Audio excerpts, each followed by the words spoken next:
fumogeni colorati, così questa mattina i genitori e gli amici hanno detto addio ad Alex Marangone, il 25enne morto mentre partecipava ad un rito sciamanico e trovato senza vita nel Piave. Centinaia di persone hanno sfilato a Marcon per ricordare il 25enne morto a Vidor e chiedere che sia fatta chiarezza. In testa al corteo i genitori e la sorella, la mamma fa ascoltare una canzone del figlio. 17enne trevigiano, animatore turistico in Salento, accusato da una turista laziale di 13 anni di violenza sessuale, scattate le indagini da parte delle forze dell'ordine. Nuovo caso di caporalato, la Guardia di Finanza denuncia 2 indiani residenti a Cologna Veneta, avevano ridotto in schiavitù 33 braccianti loro connazionali. Ancora troppo presto per sapere quando potrà riaprire la statale Alemagna, interrotta dalle frane delle scorse ore. Il comune pensa di risarcire chi dovrà prendere l'autostrada per tornare a casa.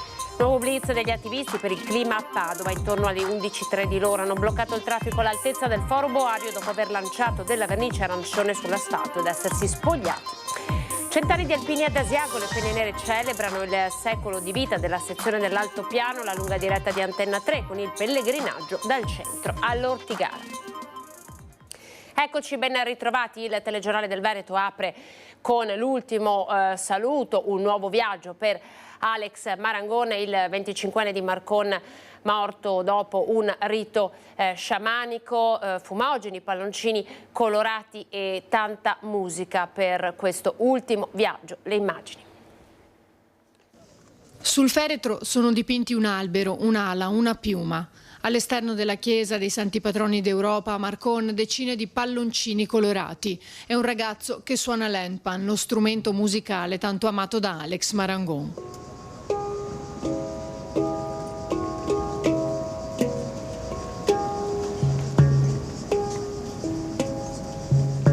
Così, questa mattina la famiglia, gli amici e la comunità hanno dato l'addio al 25enne che ha perso la vita nella notte tra il 29 e il 30 giugno mentre partecipava a un rito spirituale nell'abbazia di Vidor, nel Trevigiano.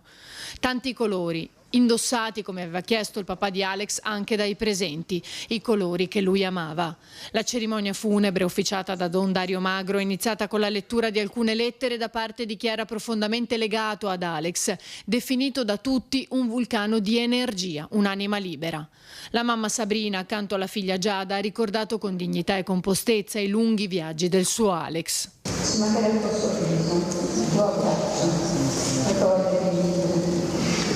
Quel che sei profondo, ci mancherebbe semplicemente tu.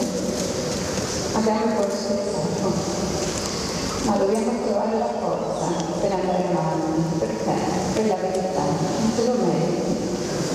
Ciao Alex, il tuo sarà un viaggio dimenticato, sarà il viaggio della vita che non avrà mai più. Ti vogliamo tanto bene. Aspettaci dove sei. Prima o poi dovremo fare una bene. Ciao Alex.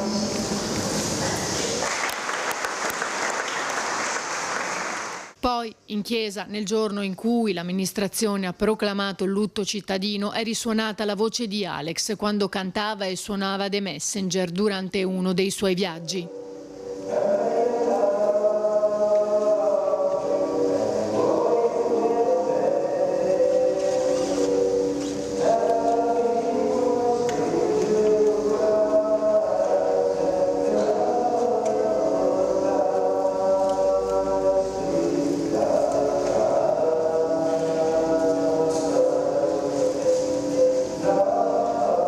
All'uscita del feretro, dopo che Don Magro ha messo nelle mani di Papa Luca una candela a simboleggiare il giorno del battesimo di Alex, gli amici hanno voluto accompagnarlo con alcune delle canzoni che lui amava di più, sparando polvere colorata e fumogeni nel cielo mentre la sua famiglia si stringeva a lui.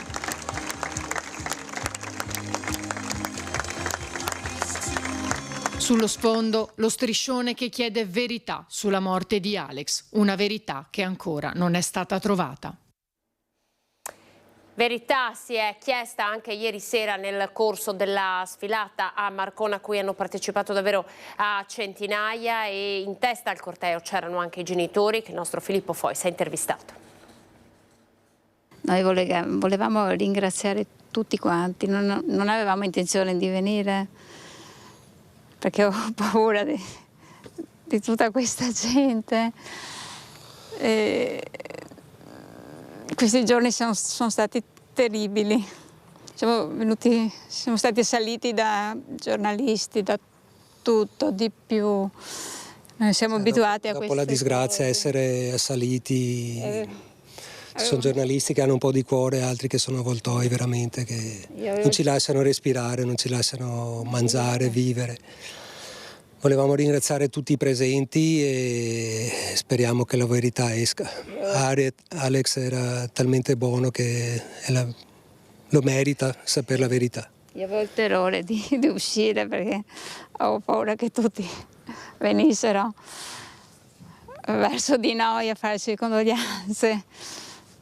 È pesante proprio. Ma si è sollevata, comunque ne valeva la pena forse. Sì, mi dispiaceva non venire perché ho visto veramente tante persone che l'hanno fatto col cuore e veramente non dispiaceva. ci sentiamo soli. L'importante è che non sia una commemorazione per Alex, perché per domani si vedrà che cosa abbiamo organizzato, che cosa abbiamo in mente, per come è sempre stato mio fratello, quindi... Ha detto che gli piaceva fare festa, per cui ci sarà anche comunque un momento. L'inizio di un nuovo viaggio. Sì. Grazie. Non volevamo una fiaccolata di tristezza. Per la verità sì, per la commemorazione è diverso, domani si vedrà il resto. Per la verità sì. Vedo che tutti sono con noi e ci fanno coraggio. Eravamo un po' demoralizzati, ma vedo che tutti sono vicini. Sarà una battaglia perché sappiamo contro chi dobbiamo combattere, però ce la metteremo tutta. Perché verità per Alex alla fine è poi il messaggio che volete lanciare. Meritava di morire così. No, così non merita nessuno. Un sacco di progetti a breve termine, a lungo termine, Nessuno. non doveva finire così. Io ringrazio Grazie a tutti voi. di nuovo. Massimo riservo, indagini in corso sulla denuncia di violenza sessuale nei confronti di una tredicenne in vacanza in Salento. La giovanissima in ferie in un villaggio turistico sarebbe stata costretta ad un rapporto da un animatore 17enne originario del Trevigiano. Una vacanza con la famiglia in un villaggio turistico in Salento si è trasformata in un incubo per una ragazzina di 13 anni che avrebbe denunciato di essere stata violentata da uno degli animatori della struttura, anch'egli minorenne, un 17enne della provincia di Treviso.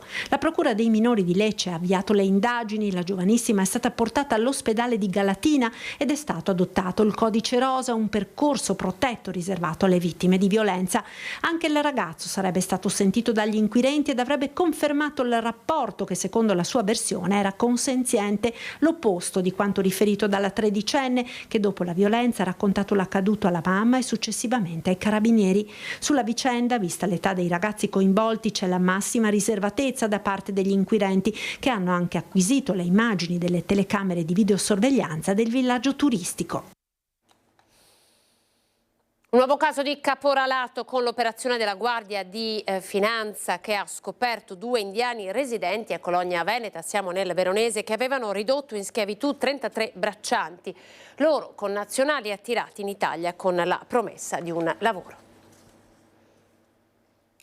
Li avevano convinti a venire in Veneto con la promessa di una vita migliore, un lavoro, un salario. Per realizzare questo sogno avevano sborsato 17.000 euro a testa, in molti casi finendo per indebitare le loro stesse famiglie. Era una truffa, un nuovo caso di caporalato in Veneto. Le vittime sono 33, tutti indiani.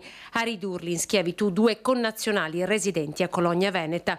Sono stati scoperti grazie ad un'operazione della Guardia di Finanza, mesi di appostamenti in cui i militari hanno potuto appurare come i braccianti venivano fatti salire ammassati e nascosti tra le cassette degli ortaggi a bordo di mezzi telonati per poi essere portati nelle campagne e nelle serre.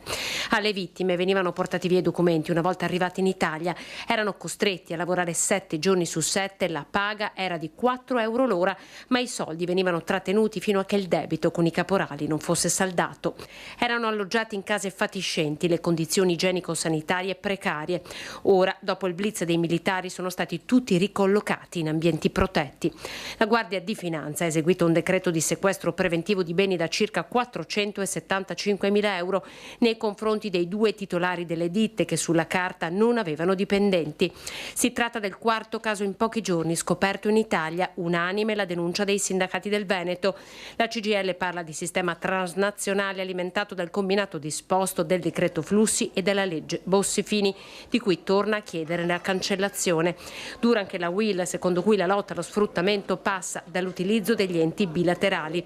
Il neoeletto segretario veneto della CISL, Massimiliano Paglini, parla di emergenza legata all'accoglienza e di necessità di riscriverne le regole. Non possiamo pensare che di non vedere quello che oggi è presente nelle nostre campagne, nell'edilizia, nella logistica, che sono migliaia di lavoratori non regolari, che non sono lavoratori che vogliono delinquere, sono lavoratori che vogliono avere un futuro. Per fare questo servono nuove regole sulla cittadinanza. Lo stiamo dicendo in tutti i modi. Prima di tutto dobbiamo dare doveri e diritti a chi oggi doveri e diritti non ha perché è un invisibile. I reati di cui gli indagati dovranno rispondere sono riduzione in schiavitù, intermediazione illecita e sfruttamento del lavoro.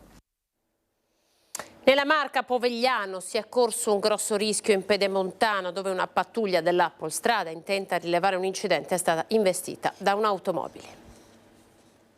Si è rischiata una tragedia all'alba lungo la superstrada pedemontana veneta. All'altezza di Povegliano 2 agenti della polizia stradale sono stati travolti insieme a un tecnico dell'ente gestore, il SIS, da un'auto che è piombata a forte velocità sul gruppetto intento a rilevare un incidente. L'episodio alle 4 del mattino, poco prima dell'uscita di Povegliano Est. L'automobilista alla guida della vettura non si è accorto della presenza degli operatori sul posto. 3 i feriti, anche se in maniera non grave, che sono stati accompagnati nei pronto soccorso di Montebelluna e Treviso per essere visitati. Distrutta l'auto di servizio degli agenti della Polstrada, così come il furgoncino rosso che si trovava sul luogo del sinistro, mezzi che sono stati rimossi dal carro attrezzi. L'incidente riporta alla mente il sinistro costato la vita in A27 al 41enne Vasile Iosif, travolto e ucciso il 18 giugno sul Fadalto da un tir che non si era accorto che l'operaio stava segnalando ai mezzi in transito un'auto in panne. Tragedia sfiorata la notte scorsa a Conselve, siamo nel Padovano, dove un appartamento è stato semidistrutto dalle fiamme a causa di una sigaretta lasciata accesa. Nessuno fortunatamente è rimasto ferito, ma 2 abitazioni sono state dichiarate al momento inagibili. Le fiamme si sono sviluppate intorno a luna di sabato in questo appartamento al secondo piano di un piccolo condominio in via Padova Conselve. A lanciare l'allarme il proprietario dell'abitazione, svegliatosi di soprassalto. Immediato l'intervento dei vigili del fuoco e dei carabinieri, tra i primi ad arrivare il sindaco di Conselve, Umberto Perilli. Quando io sono arrivato dopo pochi minuti l'incendio era quasi completamente domato. Quello che sembra a questo momento è che l'abitante di uno dei 2 appartamenti al secondo piano si sia assopito con una sigaretta accesa e da lì sia divampato un incendio. Lui mi diceva di aver tentato di domarlo con un secchio d'acqua, ma le porte si sono chiuse con un effetto ventosa e non è riuscito a riaprirle, quindi è corso nelle altre 3 unità ad avvertire gli inquilini, i condomini di abbandonare immediatamente l'immobile. Qui resta adesso un odore acre di fuligine e la paura vissuta. I 2 appartamenti al secondo e al primo piano sono stati per ora dichiarati inagibili. Tanta la paura nel cuore della notte, ma per fortuna nessun ferito. Ingenti invece i danni. L'appartamento è distrutto, al secondo piano è distrutto, ci sarà bisogno di una importante opera di risistemazione, di recupero e poi verificare, perché anche nelle pareti esterne all'angolo in alto ci intravedono anche dall'esterno delle crepe. Viste le probabili cause del rogo, una sigaretta lasciata accesa per errore, dal primo cittadino un invito alla massima attenzione. Non distrarsi quando si usano degli oggetti che anche solo astrattamente, anche solo potenzialmente possono creare problemi di questo tipo, perché davvero per un'inezia abbiamo rischiato grosso. Ancora troppo presto per sapere quando potrà riaprire la statale Alemagna, interrotta dalle frane provocate dal maltempo delle scorse ore, diverse le famiglie isolate dalla colata di detriti. Abbiamo ascoltato il vice sindaco.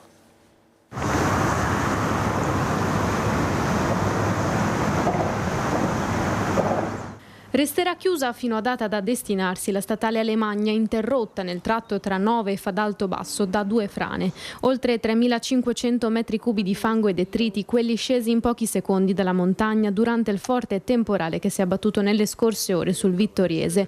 Guardrail divelto. Pietre e terra che sono arrivate fino al sentiero che costeggia il Lago Morto. Nel giorno in cui nella città si è svolto il primo consiglio comunale, la neoeletta sindaca Mirella Balliana ha prestato giuramento. Il vice sindaco e assessore alla viabilità ha tolto le scarpe da cerimonia e indossato quelle da trekking per andare a monitorare lo stato degli smottamenti. Il quantitativo di acqua caduta ieri in poco tempo ha causato questi 2 fronti di frana e quindi è molto probabile che non si sia esaurita qui, diciamo, la spinta a monte, ma che ci sia ancora del detrito pronto a scendere. 2 infatti i fronti in cui la montagna ha ceduto, uno a poche centinaia di metri dall'altro. Miracolate alcune famiglie che erano a bordo delle auto che hanno fatto in tempo a schivare la frana. Questo è il primo fronte di frana che è colato e che ha impedito ad alcuni automobilisti di poter proseguire lungo la strada e per fortuna questa volta non ci sono stati nessun incidente, nessun ferito. Quindi dal punto di vista della sicurezza tutto è andato a buon fine. Strada chiusa immediatamente da ANAS che continua a vigilare l'Alemagna. Ancora troppo presto per calcolare i danni e sapere quanto tempo ci vorrà perché la strada possa essere nuovamente percorribile. Tratto, quello della statale 51, terminato di asfaltare solo la scorsa settimana. Quello che ci preoccupa è riaprirla il prima possibile perché abbiamo centinaia di famiglie che sono rimaste bloccate fondamentalmente, che sono quindi costrette a prendere l'autostrada.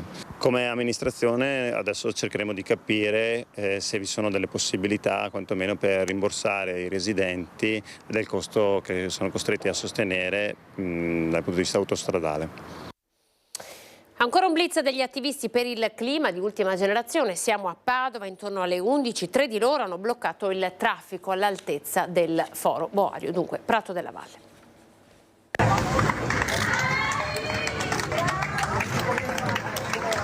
È finita così, con i 3 attivisti, 2 donne e un uomo, portati in questura dalla polizia dopo che per lunghi minuti hanno bloccato il traffico in Prato della Valle all'altezza del Foro Boario nel sabato di mercato. Erano circa le 11 quando i 3 hanno dato il via al blitz lanciato in contemporanea sui social.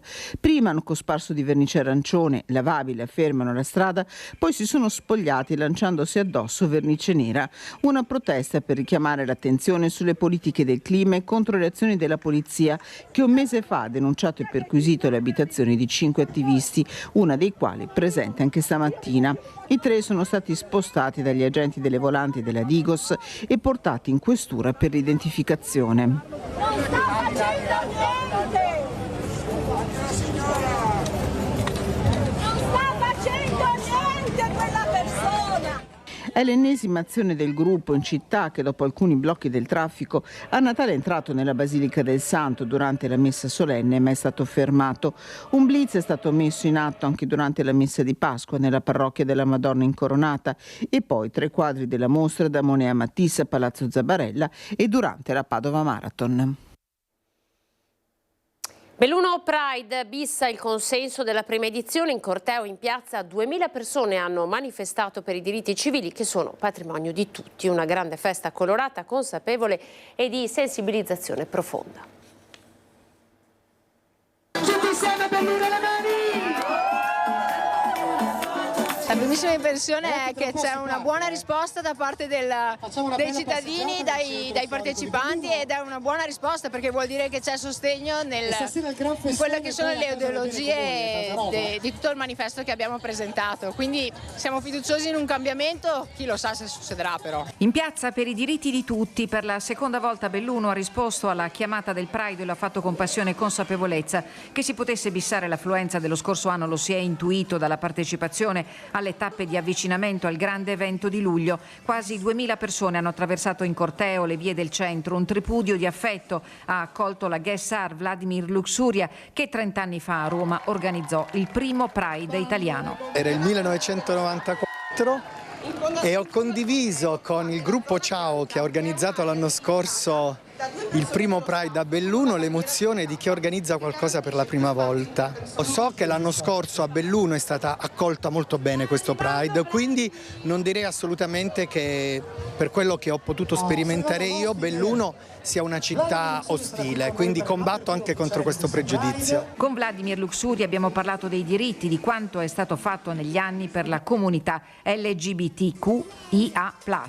Se penso al primo Pride nel 94 e penso a oggi, devo dire che sono stati fatti dei passi da geisha, cioè piccolissimi passi. In realtà cosa abbiamo ottenuto?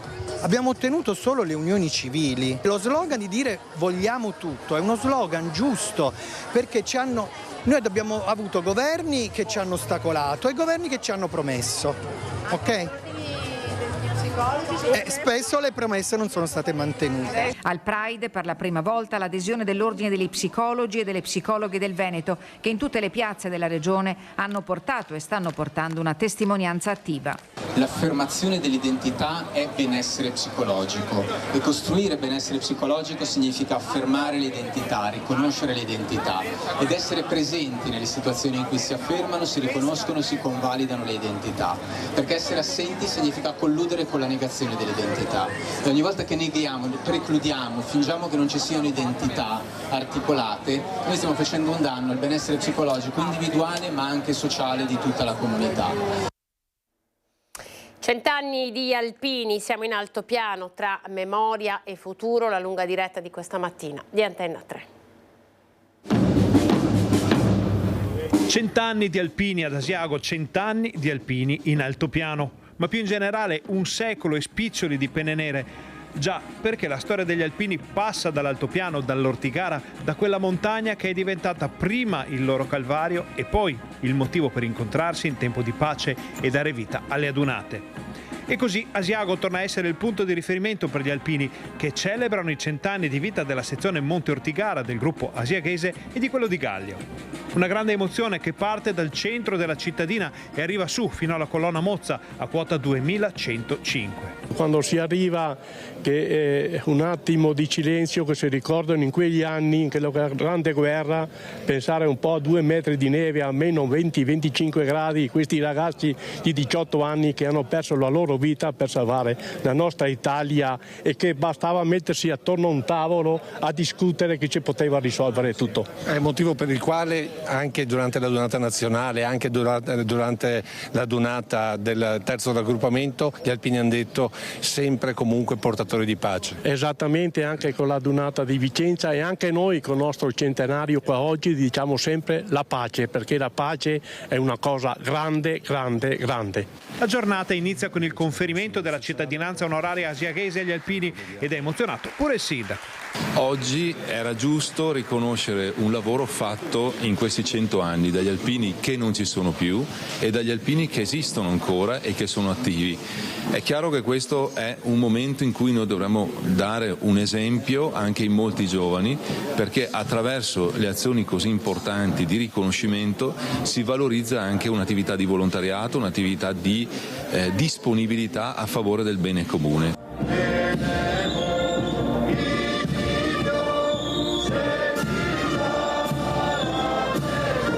Poi spazio all'alzabandiera, allo sfilamento fra ali di turisti, amici e cittadini in festa fino al sacrario del Leiten, dove riposano 54.000 caduti della Prima Guerra Mondiale. A loro sono stati resi gli onori più alti nella penombra del sacrario che domina la conca centrale dell'altopiano. Migliaia di giovani vite spezzate, annientate nel colore di una divisa o dell'altra nel tritacarne del conflitto, poi uniti in tempo di pace. Ed è proprio la pace e la sua costruzione che anima l'Associazione degli Alpini. Noi siamo un'associazione che fa la pace, che vuole costruire la pace, ma per costruire la pace bisogna fare quelle attività, soprattutto avere memoria da un lato e dall'altro avere quella forza di poter trasmettere la condivisione, la capacità di stare con gli altri, di condividere con gli altri. Queste sono cose che noi facciamo ogni giorno concretamente, perché questo noi crediamo sia il modo più concreto, più vero per costruire la pace. La La celebrazione del secolo delle penne nere dell'altopiano lascia un monumento agli alpini, una vedetta che guarda all'ortigara e ascolta i sussurri e le preghiere dei morti dell'Eiten, senza mai chiudere gli occhi, senza mai abbandonare la posizione, senza mai retrocedere neppure di un passo verso l'oblio e la sconfitta dei valori degli alpini, perché quel che è successo non accada mai più. Dopo la disavventura, la scoperta continua a riservare sorprese. La spedizione alpinistica sul K2 del Caio, organizzata per celebrare i 70 anni dalla prima ascensione sul K2. Ieri sera il fotografo bellunese Riccardo Selvatico, della componente scientifica della spedizione, di cui fa parte anche un altro concittadino, il glaciologo Jacopo Gabrieli, durante una breve camminata tra il campo base e il ghiacciaio si è imbattuto nei resti umani ormai mummificati di un alpinista. Dalla marca della maglietta tecnica si potrebbe trattare di uno degli alpinisti spagnoli morti nel 1987 durante un tentativo di apertura di una nuova via. Grande l'emozione per Selvatico, che mercoledì scorso se l'è vista brutta. Un grande seraco si è staccato dalla parete est del K2 precipitando per 3.000 metri, travolgendo le 2 tende che ospitavano. Oltre al fotografo anche il ricercatore Gabrieli, la guida alpina Paolo Conz e i 3 portatori d'alta quota. Fortunatamente tutti sono rimasti illesi. Capolavori italiani e veneti al Louvre, tra questi c'è anche Nozze di Cana di Paolo Veronese, di cui il consigliere regionale della lista Zaia, Luciano Sandonà, chiede la restituzione in occasione del 14 di luglio. Il momento è difficile per il presidente francese Macron. Alle prese con il risico della formazione del nuovo governo, non sarà quindi il primo punto nella sua agenda, ma prima o poi una risposta istituzionale dovrà darla alla lettera inviata all'Eliseo dal consigliere regionale Luciano Sandonà, lista Zaia, presidente della prima commissione a Palazzo Ferrofini. Nella missiva Sandonà chiede con appassionato fervore la restituzione a Venezia delle Nozze di Cana, il telero dipinto nel 1563 dal pittore Paolo Cagliari, detto il Veronese, fino al 1797, anno delle terribili spoliazioni napoleoniche, meravigliosamente conservato nel refettorio benedettino dell'isola di San Giorgio a Venezia e adesso esposto, come molti altri capolavori italiani, al Louvre. Non è mai stata legalmente detenuta dalla Francia e perciò è ora, nel 2024, in occasione del 14 luglio, festa nazionale, presa della Bastiglia, festa nazionale francese, che i francesi si liberano di questo peccato grave che ha tolto a Venezia un'opera artistica di valore mondiale. Per i 65 metri quadrati di pittura ad olio con oltre 120 figure rappresentate si spese nell'Ottocento anche Antonio Canova, artista veneto amato dalle corti europee. A nulla valsero allora i suoi sforzi. La tela era stata oggetto di contendere, Napoleone sconfitto ed esiliato anche durante il congresso di Vienna, ma venne trattenuta in Francia perché dichiarata in stato troppo precario per affrontare il viaggio di ritorno, dato che per essere trasportata da Venezia a Parigi la tela era stata smontata e tagliata in 7 pezzi. Una tesina di terza media dedicata all'Arma dei Carabinieri, a scriverla una giovanissima di Montegrotto Terme che l'ha poi donata al maggiore Carmelo Recupero, comandante della compagnia di Abano Terme, competente per il territorio. Il suo sogno è quello di entrare nell'Arma dei Carabinieri e per questo ha messo nero su bianco le sue aspirazioni nell'elaborato presentato durante l'orale di terza media sostenuto presso la scuola Vivaldi di Montegrotto Terme. Aurora Pellizzari è decisamente determinata per la sua età e dopo aver presentato il suo lavoro ai prof, spiegando di aver scelto l'argomento perché crede nei valori di questa istituzione come lealtà, coraggio, fedeltà, solidarietà, abnegazione e fierezza, la giovanissima ha consegnato la mappa concettuale del suo elaborato al comandante della compagnia di Abano Terme, maggiore Carmelo Recupero. Un lavoro approfondito che ha toccato varie materie, tra cui storia, con la nascita dell'arma e le vicende di salvo d'acquisto, scienze, con la presentazione dei cani molecolari, storia dell'arte, con il quadro di Giovanni Fattori, carabinieri a cavallo in perlustrazione, fino a educazione motoria con le prove fisiche che gli allievi affrontano per entrare nell'arma. Un lavoro premiato con il massimo dei voti della commissione e con un piccolo dono consegnato alla giovane aspirante con l'augurio di coronare il suo sogno. Questa è la nostra ultima notizia, grazie per essere stati in nostra compagnia. Il telegiornale del Veneto termina qui. Arrivederci.